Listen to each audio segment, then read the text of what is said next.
క్రీస్తునందు ప్రియ సహోదరి సహోదరులారా, మన ప్రభువును రక్షకుడు అయినటువంటి యేసుక్రీస్తు వారి నామములో శుభాభివందనాలు తెలియజేస్తూ ఈ గురువారపు బైబిల్ స్టడీ కార్యక్రమాన్ని ప్రారంభించుకుందామండి. ఈ గురువారపు బైబిల్ స్టడీ కార్యక్రమంలో భాగంగా దేవుడు మనకు అనుగ్రహించినటువంటి వాక్య భాగము ఆదికాండము 26వ అధ్యాయం. ఆదికాండము 26వ అధ్యాయం.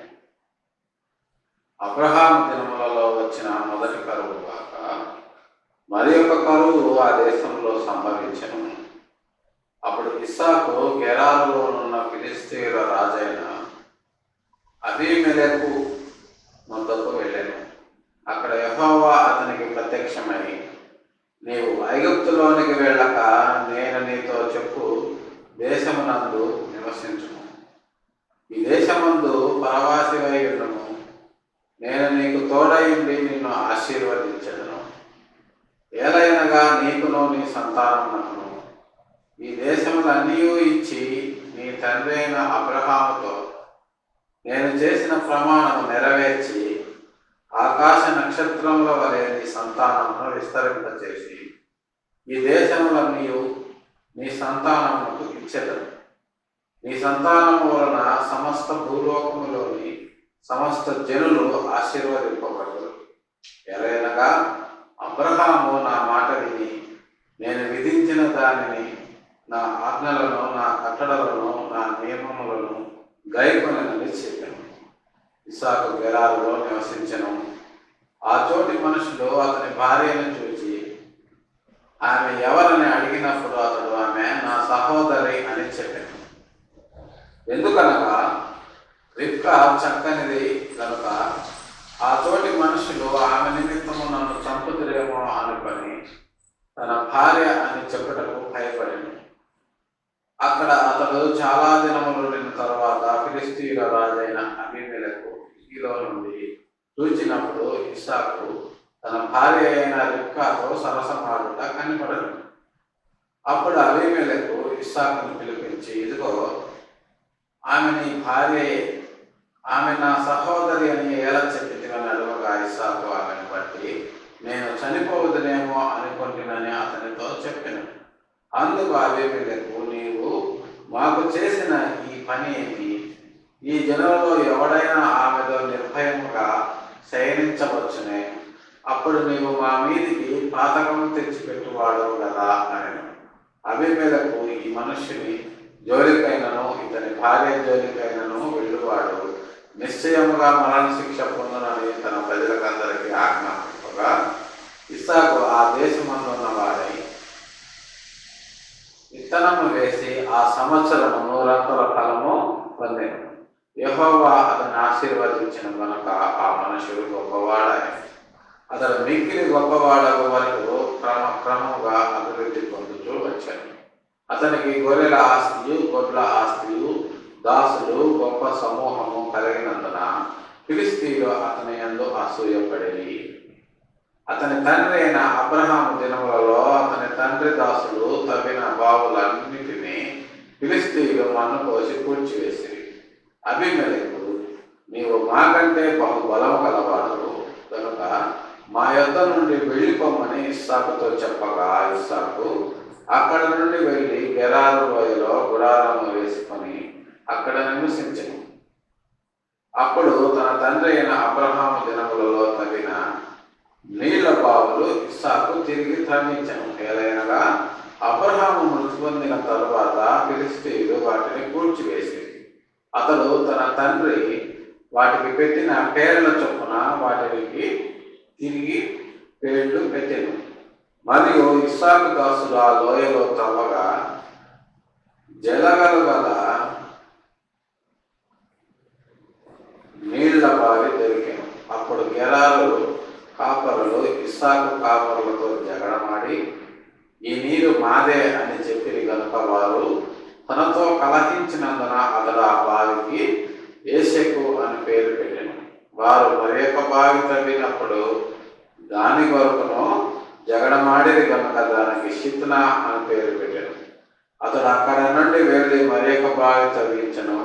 దాని విషయమే వారు జగడమాడలేదు కనుక అతడు, ఇప్పుడు యెహోవా మనకు ఎడమ కలుగు చేసి ఉన్నాడు కనుక ఈ దేశమందు అభివృద్ధి పొందుదమనుకొని దానికి రెహబోతు అని పేరు పెట్టాను. అక్కడ నుండి అతడు బెయేర్షెబాకు వెళ్ళెను. ఆ రాత్రి యెహోవా అతనికి ప్రత్యక్షమై, నేను నీ తండ్రి అయిన అబ్రహాము దేవుడను, నేను నీకు తోడైనాను గనుక భయపడకము. నా దాసుడైన అబ్రహామును బట్టి నిన్ను ఆశీర్వదించి నీ సంతానమును విస్తరింపజేసేదనని చెప్పాను. అక్కడ అతడు ఒక బలిపీఠము కట్టించి యెహోవా నామమున ప్రార్థన చేసి అక్కడ తన గుడారము వేసెను.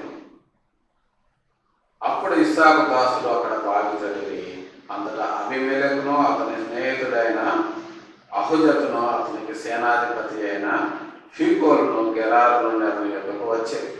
ఇస్సాకు, మీరు నా మీద పగపట్టి మీ యొద్ద నుండి నన్ను పంపివేసిన తర్వాత ఎందు నిమిత్తము నా యొద్దకు వచ్చి ఉన్నారని వారిని అడగగా వారు, నిశ్చయముగా యెహోవా నీకు తోడైండుట చూచితిని కనుక మనకు అనగా మాకును నీకును మధ్య ఒక ప్రమాణం ఉండవలననియు మేము నిన్ను ముట్టక నీకు మేలే తప్ప మరేమీ చేయక నిన్ను సమాధానముగా పంపివేసితిమి కనుక నీవును మాకు కీడు చేయకుండానట్లు నీతో నిబంధన చేసుకుందామని నువ్వు అనుకొంటివి.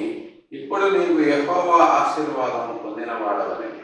అప్పుడు వారికి విందు చేయగా వారు అన్నపానములు పుచ్చుకొని తెల్లవారినప్పుడు వారు లేచి ఒకరితో ఒకడు ప్రమాణం చేసుకొని తర్వాత ఇస్సాకు వారిని సాగనంపగా వారు అతని యొద్ద నుండి సమాధానముగా వెళ్ళి ఆ దినమందే ఇస్సాకు దాసులు వచ్చి తాము తవ్విన బావిని గురించి అతనికి తెలియజేసి, మాకు నీళ్లు కనబడదని చెప్పిరి కనుక దానికి షేబా అని పేరు పెట్టాను. కాబట్టి నేటి వరకు ఆ ఊరి పేరు బెయేర్షెబా.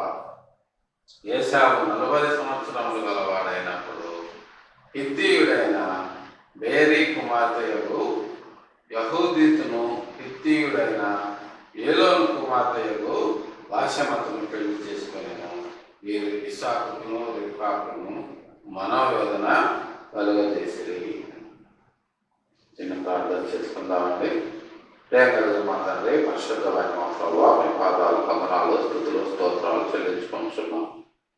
ఈ సాయంకాల సమయంలో చల్లపూట వేళ మీ పాద సన్నిధికి చేర్చి మిమ్మల్ని స్తుతించి ఆరాధించి కనపరిచిన ప్రభువా, ఇదిగో నా తండ్రి, మీ మాటలు ధ్యానించడానికి మీరు మాకు అనుగ్రహించినటువంటి సమయాన్ని బట్టి మీ పాదాలు వందనాలు చెల్లించుకుంటున్నాం. ఈ సాయంకాల సమయంలో నా ప్రభువా, మీ వాక్యం ధ్యానించినట్టుగా మాకు సహాయం చేయండి. మీ జ్ఞానం అనుగ్రహించి మమ్మల్ని ముందుకు నడిపించమని మీ ప్రియకుమారుడు మా రక్షకుడు అయిన యేసయ్య నామములో ప్రతిబ్రాడి ప్రార్థించి అడిగి వేడుకొంచున్నాం తండ్రి. ఆమేన్. క్రీస్తునందు ప్రియ సహోదరి సహోదరులారా, గత పాఠంలో మనము అబ్రహాము గారు చనిపోయిన తర్వాత ఇస్సాకు గారు పెళ్లి చేసుకుని ఆయన కాపురం ఉన్నటువంటి విధానాన్ని, ఆ తర్వాత కాలం గడిచినా కూడా రిబ్కాకి సంతానం లేకపోవటం, ఆ తర్వాత కొన్ని సంవత్సరముల తర్వాత రిబ్కా గారికి దేవుడు సంతాన భాగ్యాన్ని అనుగ్రహించటము, ఆ తర్వాత వారి కడుపులో నుండి రిబ్కా గారి కడుపులో నుండి 2 జనాంగంలో బయటికి రావడము, దానికి ఆద్యులుగా ఏశావు గారిని యాకోబు గారిని గురించి మనము మాట్లాడుకోవడం జరిగింది. ఆ తర్వాత దాని కొనసాగింపులో భాగంగా అబ్రహాము గారు నివసించినటువంటి దినములలో సంభవించిన ఒక రకమైనటువంటి కరువు తిరిగి ఇస్సాకు గారి దినములలో కూడా సంభవించటం జరిగింది.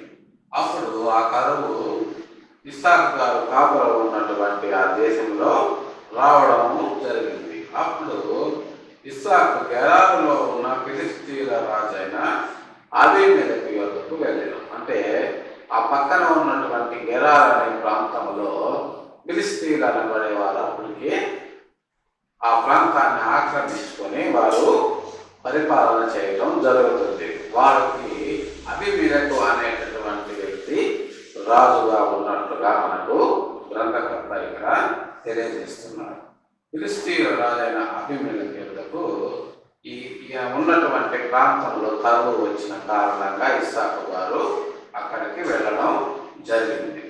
అక్కడ యెహోవా అతనికి ప్రత్యక్షమై ఈ అబీమెలెకు ఫిలిస్తీన్ల రాజ్యములో ఇస్సాకు గారు ఉన్నప్పుడు దేవుని దూత అతనికి ప్రత్యక్షమై అక్కడ యెహోవా అతనికి ప్రత్యక్షమై నీవు ఐగుప్తులోనికి వెళ్ళక నేను నీతో చెప్పు దేశమందు నివసించుము, ఈ దేశమందు పరవాసిపై ఉండుము, నేను నీకు తోడై నిన్ను ఆశీర్వదించేదను. ఎలా అనగా నీకును నీ సంతానములకు ఈ దేశములో నీవు ఇచ్చి నీ తండ్రి అయిన అబ్రహాముతో నేను చేసిన ప్రమాణమును నెరవేర్చి ఆకాశ నక్షత్రముల వలె నీ సంతానమును విస్తరింపజేసి ఈ దేశములన్నీ నీ సంతానములకు ఇచ్చేదను.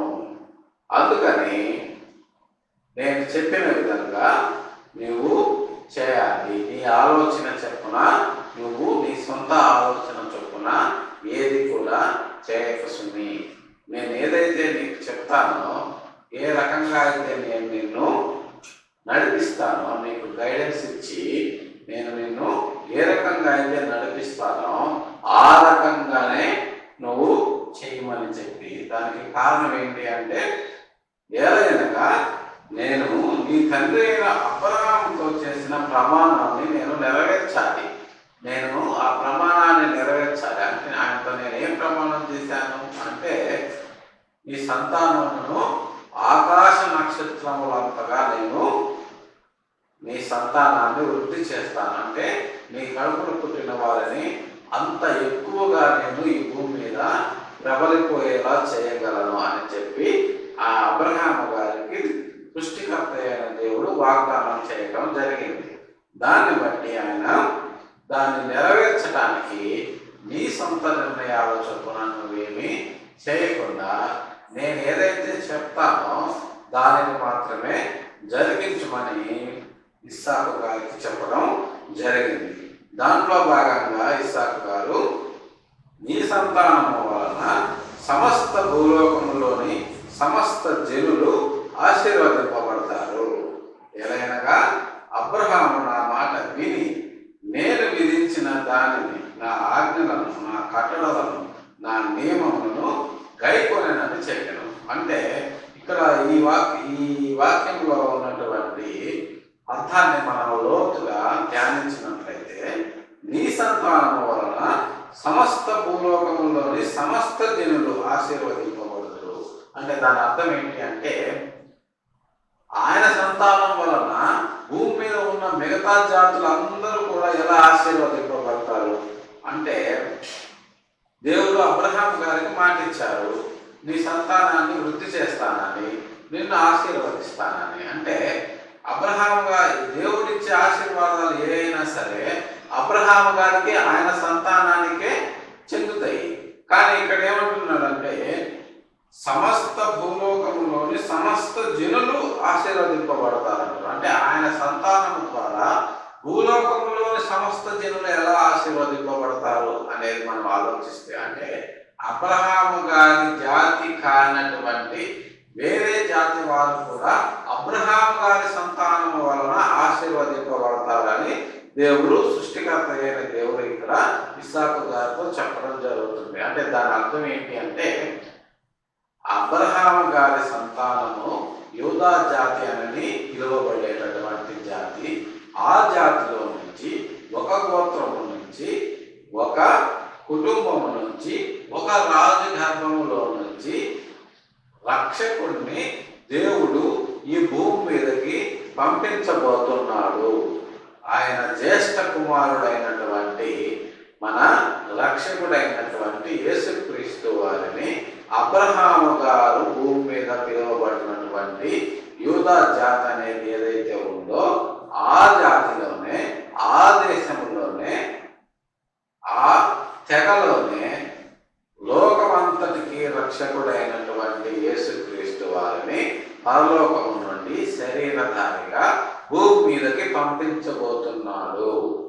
ఆయన చేసేటటువంటి బలియాగము వలన భూమి మీద ఉన్నటువంటి సమస్త జనులు ఆశీర్వదింపబడతారు. అంటే ఆశీర్వదింపబడము అంటే వారు నాశనకరమైన నరకము నుండి విముక్తి పొంది వారి ఆత్మలను రక్షించుకొని ఆయన ద్వారా నిత్య జీవానికి వెళ్ళడము జరుగుతుంది. అంటే నిత్య జీవానికి వెళ్ళే అవకాశము ధర్మశాస్త్రం ద్వారా యూదుల ఒక్కరికి మాత్రమే అనుగ్రహింపబడింది. కానీ ఆ యూదులు కూడా ధర్మశాస్త్రాన్ని నెరవేర్చడంలో ఫెయిల్ అయిపోయారు. కాబట్టి యూదులు కానీ యూదేతరులు కానీ మూకుమ్మడిగా నరకపాత్రులు అయ్యేటటువంటి పరిస్థితుల్లో ఆయన తన అద్వితీయ కుమారుడైనటువంటి యేసుక్రీస్తు వారిని శరీరధారిగా ఈ లోకానికి అబ్రహాము గారికి సంబంధించినటువంటి జాతిలో తెగలో యేసుక్రీస్తు వారిని జనింపజేసి ధర్మశాస్త్రాన్ని ఆయన శరీరమందు నెరవేర్చగలిగేలా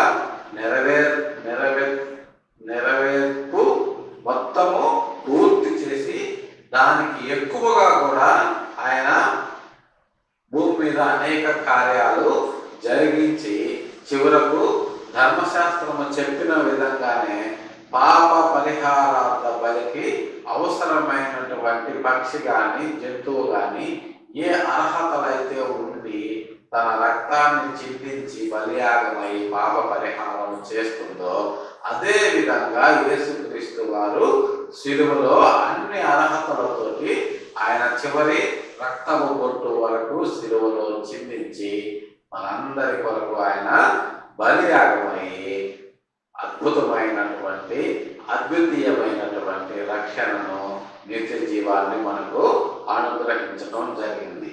ఆ విధంగా అబ్రహాము గారి సంతానము వలన భూమి మీద ఉన్నటువంటి సమస్త జనులు కూడా ఆశీర్వాదం పొందడం జరిగింది. ఈ మాటనే చూచాయగా సృష్టికర్త అయిన దేవుడు ఇస్సాకు గారికి తెలియజేయడం జరిగింది.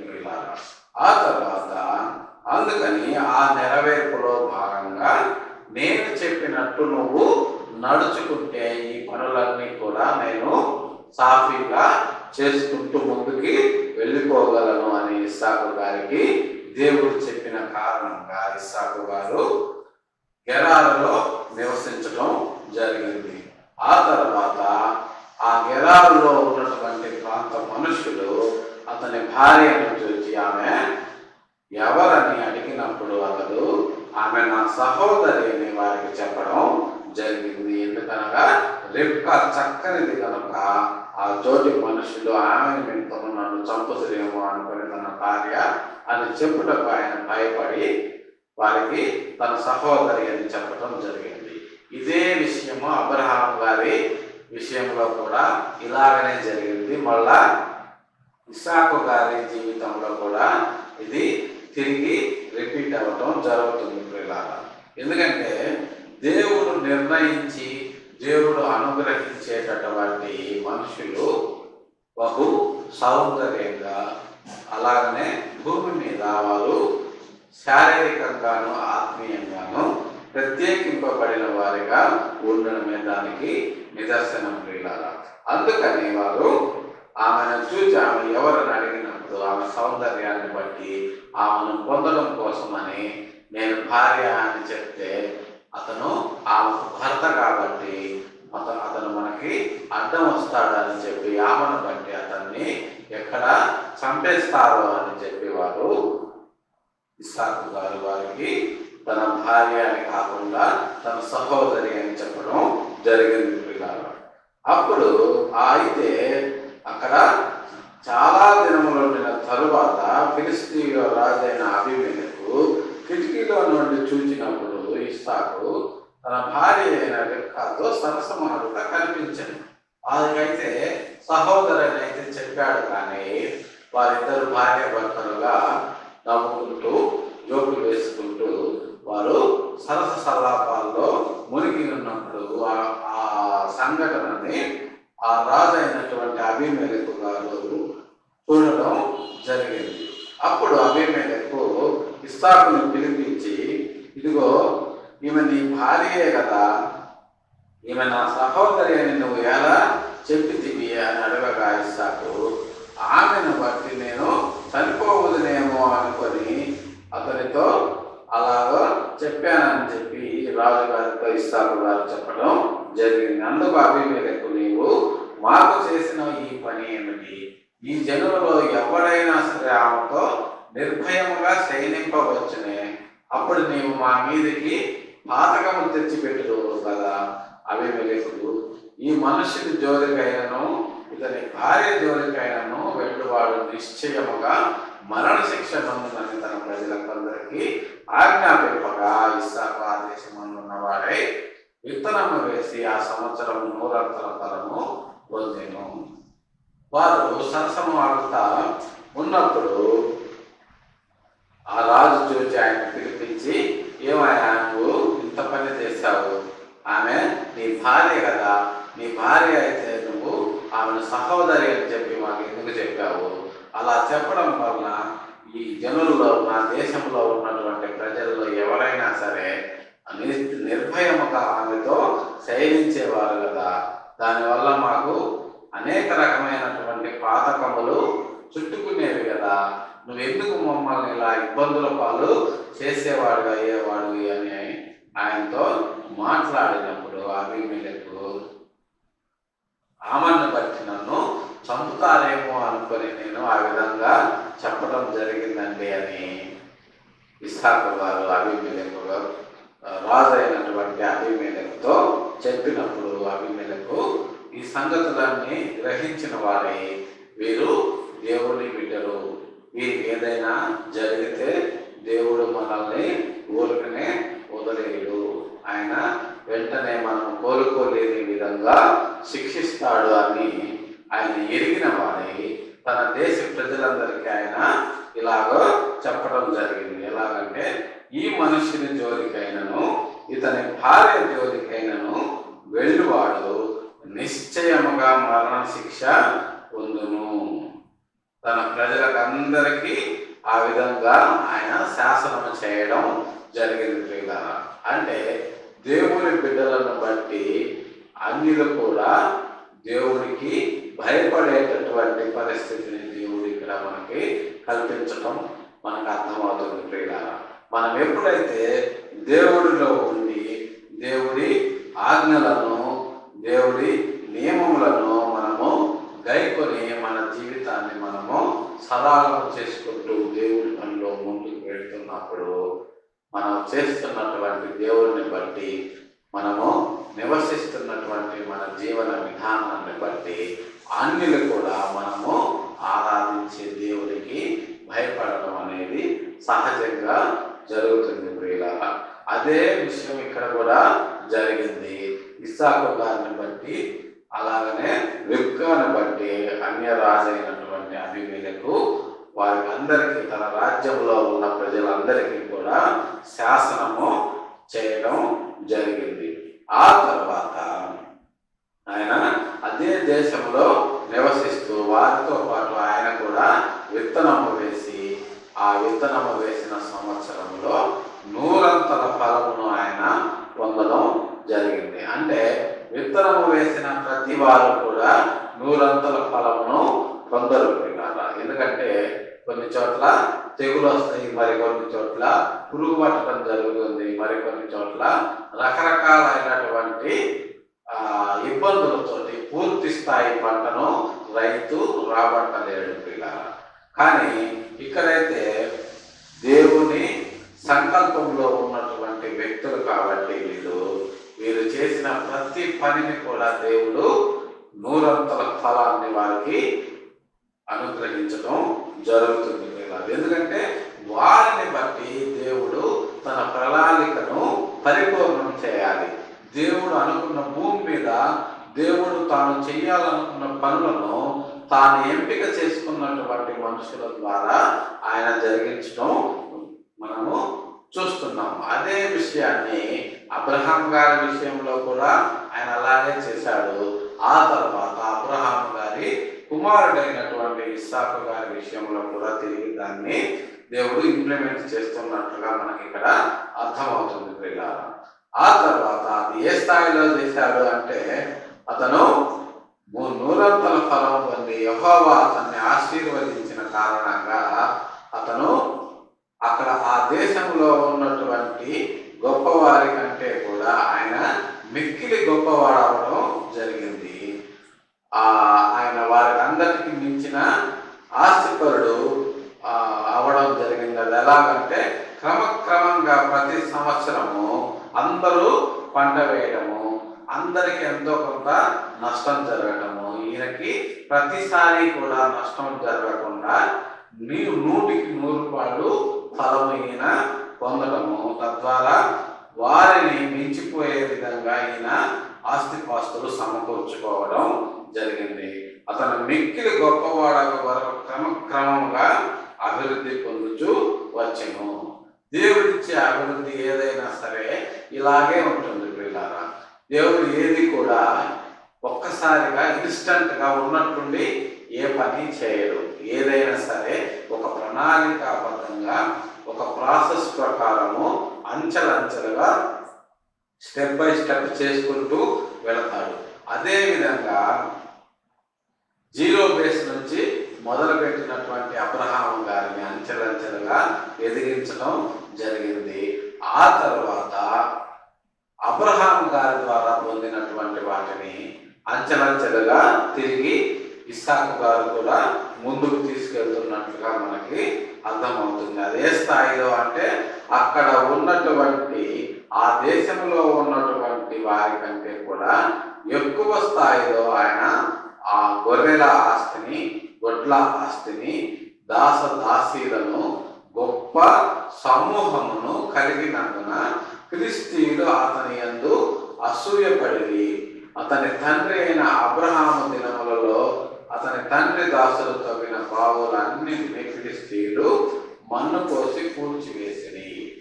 అంటే అక్కడ ఆ దేశంలో ఉన్నటువంటి స్థానికంగా ఉన్నటువంటి బిగ్ షాట్స్ ని మించిపోయే విధంగా ఇస్సాకు గారు ఆస్తిపాస్తులను, దాసుదాసీలను సమూహములుగా ఆయన తన కొరకు సమకూర్చుకోవడం జరిగింది. అది ఏ స్థాయిలో అంటే ఇతని ఎదుగుదలను చూసి అక్కడ ఉన్నటువంటి వారు అసూయ పడే స్థాయిలో.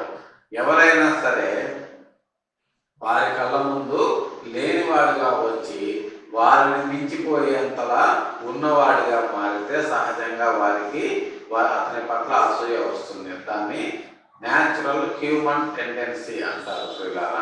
అదేవిధంగా వారి కళ్ళ ముందే అంచెలంచెలుగా ఎదుగుతూ వారికంటే గొప్పవాడైపోయినటువంటి ఇస్సాకు గారిని చూసి సహజంగా ఫిలిష్తీయులకి అసూయ అనేది ప్రారంభమైంది. ఆ అసూయ కారణంగా గతంలో అతని తండ్రి అయినటువంటి అబ్రహాము గారు ఆ గొర్రెల కోసం, గొడ్ల కోసము అనేక ప్రాంతాల్లో బావులు త్రవ్వించడం జరిగింది. నీటి బావులను ఆయన త్రవ్వించడం జరిగింది. ఆ బావులను వారు ఆ అసూయతో మన్ను పోసి పూడ్చివేయడం జరిగింది పిల్లారా. అయితే అబీమెలెకు, నీవు మాకంటే బహు బలము గలవాడవు కనుక మా యొద్ద నుండి వెళ్ళిపోమని ఇస్సాకుతో చెప్పగా ఇస్సాకు అక్కడ నుండి వెళ్ళి గెరారు లోయలో గుడారము వేసుకుని అక్కడ నివసించను. అది ఏ స్థాయిలో అంటే నువ్వు మాకంటే బహు గొప్ప బలం గలవాడు అయిపోయావని ఆ దేశంలో నివసించే రాజే ఇస్సాకు గారిని చూచి ఓర్చుకోలేక ఇక నువ్వు మా యొద్ద నుండి వెళ్ళిపోండి మీరు, ఎందుకంటే మీరు మాకంటే వృద్ధి నుండి మమ్మలను అణిచివేస్తారేమో అని చెప్పి అనుకొని ఆయన ఇస్సాకు గారిని ఆయనకు కలిగినటువంటి ఆస్తిపాస్తులన్నింటినీ అక్కడ నుంచి తీసుకొని వెళ్ళిపోమని ఇస్సాకు గారితో చెప్పినప్పుడు ఇస్సాకు గారు అక్కడ నుండి బయలుదేరి వెళ్ళి ఆ గెరారు ప్రాంతంలో ఆయన ఆ లోయలో గుడారము వేసుకొని అక్కడ నివసించడం జరిగింది పిల్లరా. అంటే అన్ని ఆస్తిపాస్తులు ఉన్నప్పటికీ కూడా అక్కడ నుంచి వేరే ప్రాంతానికి వెళ్ళి అక్కడ కూడా గుడారాల్లోనే వీరు నివసించారని దీన్ని బట్టి మనకి అర్థమవుతుంది ప్రియులారా. అంటే వీరు ఎక్కడ కూడా శాశ్వత నిర్మాణాలు కట్టుకోలేదు. అన్ని ఆస్తిపాస్తులు ఉన్నా కూడా వాస్తవానికి అయితే ఒక 20 లక్షలు మనకుంటే మనం ఒక డూప్లెక్స్ బిల్డింగ్ కట్టుకొని ఉంటాం. కానీ వీరు అలా చేయలేదు. దానికి కారణం ఏంటంటే వీరికి అప్పుడే తెలుసు ఇది మనం శాశ్వతంగా ఉండేటటువంటి లోకము కాదు. మనం ఇక్కడ పరదేశులము, యాత్రికులమై ఉన్నాము. మనకి ఎన్ని ఆస్తిపాస్తులు ఉన్నా కూడా వాటన్నిటిని విడిచి ఒకనాడు మనము వెళ్ళిపోవాల్సిందే. మనకి శాశ్వతమైనది ఇది కాదు. మన శాశ్వతమైన లోకము వేరే ఉంది. అక్కడ మనము శాశ్వతంగా ఉండాము. అక్కడ శాశ్వతంగా ఉండాలి అంటే దానికి సంబంధించిన పనులు మనం ఇక్కడ జరిగించాలి అందుకని చెప్పి వాళ్ళు పరలోకానికి వెళ్ళేటటువంటి పనుల యందే వారు ప్రాముఖ్యత వహించి వాటి అందే ఎక్కువ ఆలోచనలు చేసి వాటి కోసమే వారు పనిచేశారు. కానీ ఇక్కడ ఏ విధమైన శాశ్వత నిర్మాణాలు చేసి ఇక్కడ అత్యంత వైభవంగా బ్రతకాలి అన్నటువంటి ఆలోచన లేని వారిగా ఇక్కడ ఈ సందర్భాన్ని బట్టి మనకి అర్థమవుతుంది ప్రియులారా. ఆయన గెరారులో లోయలో అక్కడ గుడారం వేసి ఆయన తిరిగి అక్కడ నివసించడం జరుగుతుంది. అప్పుడు తన తండ్రి అయిన అబ్రహాం దినములలో తవ్విన నీళ్ల బావులన్నింటినీ కూడా ఇస్సాకు తిరిగి తవ్వించడం జరుగుతుంది ప్రియులారా. ఏదైతే తన తండ్రి చేసినటువంటి పనిని వాళ్ళు కనిపించకుండా అసూయతో వాటిని మూసివేయడం జరిగింది. కాబట్టి తిరిగి తన తండ్రి చేసిన మంచి కార్యము లోకానికి ఉపయోగపడడం కోసం అని చెప్పి తిరిగి ఆ బావుల్ని ఆయన తిరిగి తవ్వించాలని వాటిని తిరిగి తవ్వించే పనిని మొదలు పెట్టడం జరిగింది. అప్పుడు తన తండ్రి అయిన అబ్రహాము దినములలో తవ్విన నీళ్ల బావులు ఇస్సాకు తిరిగి తవ్వించను. ఏలయనగా అబ్రహాము మృతి పొందిన తరువాత ఫిలిష్తీయులు వాటిని పూడ్చివేయడం జరిగింది. అంటే ఈయన మీద అసూయతో వారు ఆయన తండ్రి పేరు వినబడకుండా ఉండు నిమిత్తమని ఆయన తవ్వించిన బావుల్ని వాళ్ళు పూడ్చివేయడం జరిగింది. అతను తన తండ్రి వాటికి పెట్టిన పేర్ల చొప్పున తిరిగి వాటికి పేర్లు పెట్టడం జరిగింది. అంటే ఆయన వాటిని తిరిగి తవ్వించి తన తండ్రి వాటికి ఏ పేర్లు అయితే పెట్టారో అదే పేర్లను మళ్ళా వాటికి ఆయన పెట్టడం జరిగింది. అంటే తన తండ్రిని ఆ స్థాయిలో ఆయన గౌరవిస్తున్నట్లుగా దీన్ని బట్టి మనకి అర్థమవుతుంది ప్రియులారా. అలాగనే మరియు ఇస్సాకు దాసుడు ఆ లోయలో తవ్వక జలలు గల నీళ్ల బావి వారికి దొరికెను. అంటే జలలు గల నీళ్ల బావులు వీళ్ళు తవ్వినట్లుగా మనకి చరిత్ర చెబుతుంది ప్రియులారా. ఆ జలలు గల నీళ్ల బావులు వాళ్ళకి దొరికినప్పుడు అక్కడ ఉన్నటువంటి ఇతరత్ర గెరాలలో ఉన్నటువంటి పశువుల కాపరులు వచ్చి ఆ ఇస్సాకు గారి పశువుల కాపరులతోటి వారు జగడమాడి ఈ నేల మాది, ఈ దేశము మాది, మీరు తవ్వినటువంటి బావి కూడా మాదే. ఎందుకంటే అక్కడ విస్తారంగా వీరు తవ్విన బావిలో నీళ్లు పడిన కారణంగా ఆ నీళ్ళని వారు తమ మందల కొరకు, తమ గొర్రెల మందల కొరకు, తమ గొడ్ల మందల కొరకు వాడుకోవాలన్నటువంటి కుయుక్తితోటి వారు గెరారు కాపరులు ఇస్సాకు కాపరులతో జగడమాడి ఈ నీరు మాదే అని చెప్పేది కనుక వారు తనతో కలహించినందున అతడు ఆ బావికి ఏషేకు అనే పేరు పెట్టడం జరిగింది. అంటే ఏషేకు అనగా ఎర్రనిది అని. అంటే అది వివాదాస్పదమైనది. అంటే ఎరుపు అనేది వివాదాస్పదమైనటువంటి దానికి నిదర్శనంగా ఇక్కడ మనము గుర్తించడం జరుగుతుంది ప్రియులారా. ఆ తర్వాత ఆయన వారితో కలహించినందున ఆ బావికి ఇషిక్ అని పేరు పెట్టారు. తర్వాత మరి ఒక బావిని తవ్వినప్పుడు దాని కొరకు జగడం మారింది కనుక దానికి చిత్నా అని పేరు పెట్టడం జరిగింది. చిత్నా అంటే విరోధము అని. ఆ తర్వాత ఇంకొక బావిని తవ్వినప్పుడు అతను అక్కడ నుండి వెళ్ళి మరి ఒక బావిని తవ్వించను. దాని విషయమై వారు ఏ విధమైన జగడము ఆడలేదు కనుక చివరి బావి విషయంలో వారు ఏ విధంగానూ గొడవ పడలేదు కాబట్టి దానికి ఆయన యెహోవా నాకు ఇప్పుడు ఎడమ కలగజేసి ఉన్నాడు గనక ఈ దేశమందు అభివృద్ధి పొందుతును అనుకొని రెహబోతు అని పేరు పెట్టడం జరిగింది. ప్రియులారా, ఆ 4వ బావి విషయంలో వారు ఏ విధంగా పేచి పెట్టలేదు కాబట్టి, ఏ విధమైన జగడము ఆడలేదు కాబట్టి దాని విషయంలో ఆయన నెమ్మదిని ఎడమను దేవుడు నాకు కలగజేశాడు అనుకుని చెప్పి దానికి రెహబోతు అని పేరు పెట్టడం జరిగిందంటే ఆ మాటకు అర్థము ఎడమ చేయడము. ఆ తర్వాత అక్కడ నుండి అతడు బెయేర్షెబాకు వెళ్ళెను. ఆ రాత్రి యెహోవా అతనికి ప్రత్యక్షమై, నేను నీ తండ్రి అయిన అబ్రహాము దేవుడను, నేను నీకు తోడై ఉన్నాను కనుక భయపడకుము. నా దాసుడైన అబ్రహామును బట్టి నిన్ను ఆశీర్వదించి నీ సంతానమును విస్తరింపజేసేదని చెప్పాను.